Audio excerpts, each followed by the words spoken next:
Here we are at Zánio Πρότυπο Πειραματικό Gymnasio in Piraeus. Piraeus is a port in the city whose history is lost in the mist of time. Piraeus is the main port of Athens and its connection to the outer world from antiquity till today.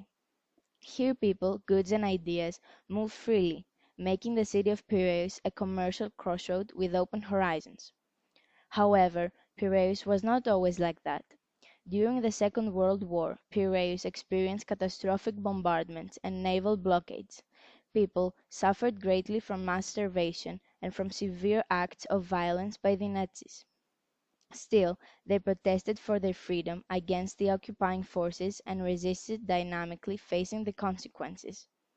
Teachers and students were among those who fought and sacrificed their lives for the value of freedom. The city paid the heavy toll for freedom. The loss of human life was huge, as was the impact on the lives of those who survived. Zanio School was an orphanage at the time, taking care of orphans and poor children. Inside the orphanage there was a boarding school, where children could learn a craft in order to survive. During the Nazi occupation and the Allied blockade, Zanio turned into a place where solidarity between the residents of Piraeus was practiced. Soup kitchens were set up in various areas of both Piraeus and Athens, such as in Zanio, so that people could survive starvation. Since the dawn of time, wars and battles have had a significant impact on the course of history. After the Second World War, the vision for peace urged Europeans to cooperate and found what would become the European Union. But peace and freedom are not to be taken for granted.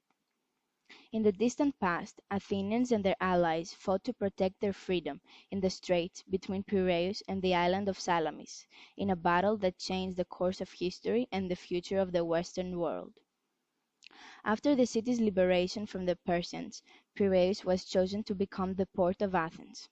Thanks to the triremes rowed by free citizens, Athens was at last free from external conquerors. Besides, the construction of the long walls made sure that Athens was connected to Piraeus, even in times of war. As long as the city was connected to its port and controlled the sea, no enemy could conquer it. Athens enjoyed an unprecedented period of prosperity, when impressive public buildings were built. The connection to the port also helped trade flourish. Goods and commodities from all over the world reached Athens and its agora. The heart of Athenian economy beat at Agora. It was full of market stalls and workshops. There were also banks, benches used for money exchange, and a mint, a public workshop where coins were minted. Bankers who exchanged foreign currency for the Attic drachmas, a strong currency at the time, such as the euro nowadays, were a common sight at the Agora. It was a crowded place bustling with activity. But Agora was much more than a marketplace. It was the heart of democracy, of the constitution in which the majority of people have a say in decisions that affect their lives. Democracy is run by the people for the people, meaning that the citizen had both rights and responsibilities. All citizens were equal before the law. Equality was guaranteed by the composition of the law courts. Each Athenian citizen could be chosen by lot to become a judge. Equality also meant that litigants were given the same amount of time to argue their case. The Ilia court mirrored the Athenian society, which could judge right and wrong. Equality was also the principle upon which public officials were chosen. All citizens were eligible, through random lottery, for an office, especially that of the member of the Bully. 500 members of the Bully, representing each village of Attica and every neighborhood of Athens and Piraeus, would meet every day to discuss the most important issues and make proposals to the People's Assembly. All proposals were on public display. Citizens had the opportunity to read them and openly discuss them. Dialogue, therefore, became the main way of finding a solution to a problem. Citizens could discuss everywhere, in the agora, in the law courts, in the Bouleuterion, and in the Tholos, in the assembly at Pnyx. Politics was realized through discourse. Also, equality referred to the right of every Athenian citizen to stand up and address the assembly. It was through the assembly that decisions were made. Citizens were free to express their views on all important issues for the community. They voted on decisions by simply raising their hands, but they had to listen to all the views first.